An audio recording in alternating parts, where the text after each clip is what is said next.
បាទនេះគឺជាថ្ងៃទី30ខែមីនាហើយដែលខ្ញុំបានមកថតនៅក្នុងវត្ត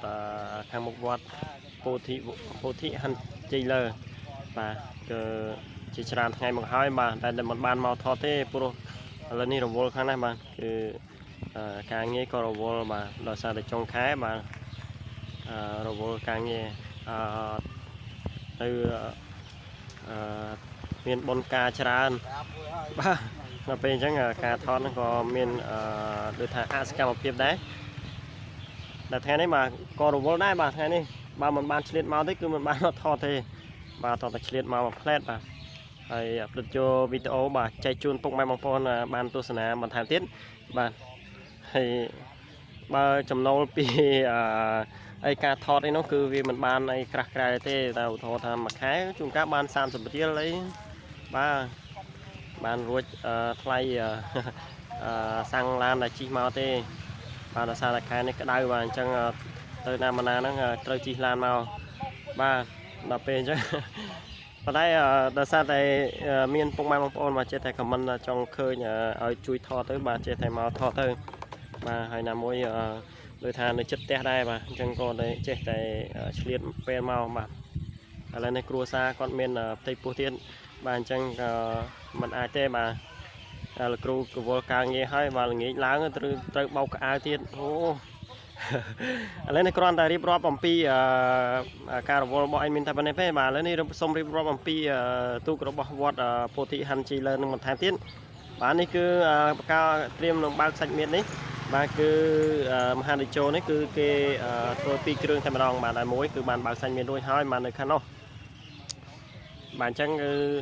ហើយជាងបាទគាត់ស្ងាត់ហើយដោយសារតែគាត់ត្រូវទៅឆេញមេងប្រហែលជាសុំនិយាយថាអញ្ចឹងសោះបាទទៅឆេញមេងនៅផ្ទះហើយមកទៅបាទដោយសារតែផ្អាកដូចជា2 3ថ្ងៃហើយបាទនោះគឺក្តារសាបបាទមានទាំងសាឡៅនិងក្តារសាបគូគីបាទដែលលោកពូគាត់ថាអាចនឹងមានលក់បានមួយឈុតបាទឬក៏2ឈុតបាទចំណែកនេះក្តារសាបគូគីបាទដែលអាចលក់បានមួយឈុតដែរបាទគឺពីសម្រាប់ទូកមួយដែរអញ្ចឹងគឺក្រោយពីបើកសាច់មានហើយបាទមហានិជោពោធិសែនជ័យបាទគឺរាងស្អាតមែនទែនបាទនេះគឺរាងស្អាតណាយើងមើលឃើញខ្មៅយ៉ាងទេដោយសារតែក្រោយពីបើកសាច់មានហើយគឺគេផ្ងាទូកឡើងបាទ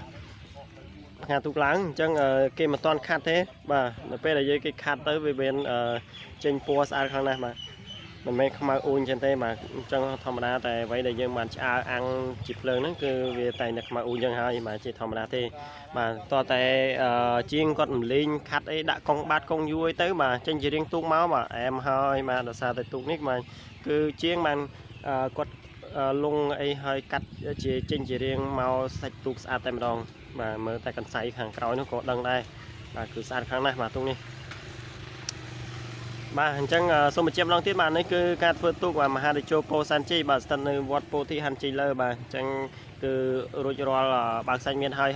ក៏ជាងក៏បានសម្រាប់ទៅតាមនេះដែរបាទអញ្ចឹងសូមអរគុ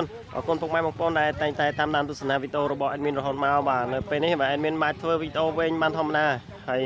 អរគុណពុកម៉ែដែលតែងតែគ្រប់គ្រងវីដេអូរបស់អេដមីនរហូតមកបាទសូមអរគុណសូមជម្រាបលាបាទជួបគ្នានៅវីដេអូខាងសាលានាទីទៀតបាទគឺបញ្ចប់ពីការថតនេះទៅបាទគឺទៅថតនៅខាងវត្តសាលានាទីទៀតបាទអញ្ចឹងសូមអរគុណ